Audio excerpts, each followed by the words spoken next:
शनि प्रदोष व्रत की पौराणिक कथा से जानिए इसका महत्व।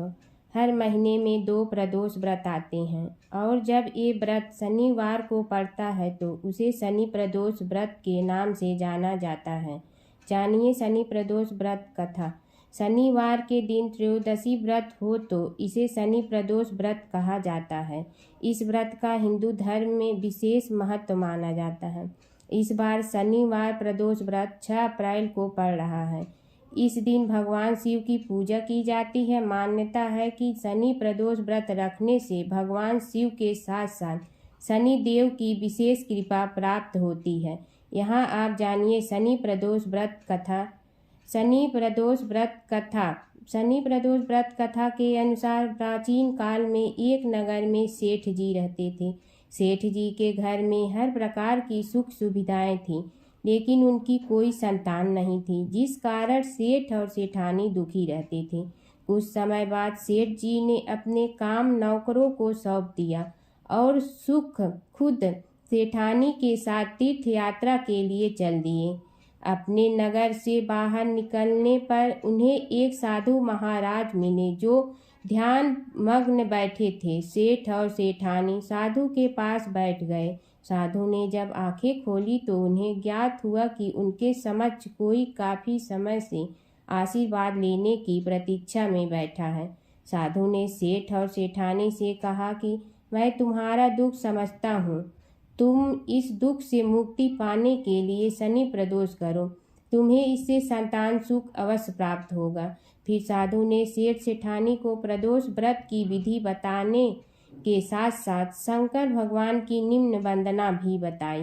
हे रुद्रदेव शिव नमस्कार, शिव शंकर जग गुरु नमस्कार, हे नीलकंठ सुर नमस्कार, शशि मौली चंद्र सुख नमस्कार, हे उमाकांत सुधि नमस्कार, उग्रत्व रूप मन नमस्कार, ईशान ईश प्रभु नमस्कार, विश्वेश्वर प्रभु शिव नमस्कार। सेठ और सेठानी साधु से आशीर्वाद लेकर तीर्थ यात्रा के लिए चल दिए।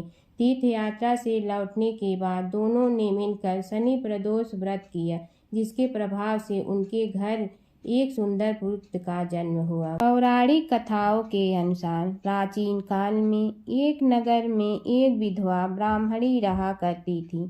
पति की मृत्यु के बाद उसके पास लालन पालन करने का कोई साधन नहीं था, इसलिए वह भिक्षा मांगकर अपना जीवन व्यतीत कर रही थी। रोजाना की तरह एक दिन जब वह भिक्षा मांगकर वापस अपने घर की ओर लौट रही थी तो उसे रास्ते में 2 बालक दिखे, जो कि अकेले थे और अपना रास्ता भटक गए थे। ब्रह्माणी दोनों बालकों को अपने साथ घर ले आई और पालन पोषण करने लगी। जब वे दोनों बालक बड़े हो गए तो ब्रह्माणी उन्हें लेकर ऋषि शांडिल्य के आश्रम गई। वहां जाकर ब्रह्माणी ने ऋषि शांडिल्य से अनुरोध किया कि वह अपने तपोबल से बालकों के बारे में पता लगाए, और ऋषि ने ब्रह्माणी का स्वच्छ मन देखकर उसकी बात मान ली। ऋषि ने अपने तपोबल से पता लगाया और बताया कि यह कोई साधारण बालक नहीं है, बल्कि ये दोनों बालक विदर्भ राज के राजकुमार हैं।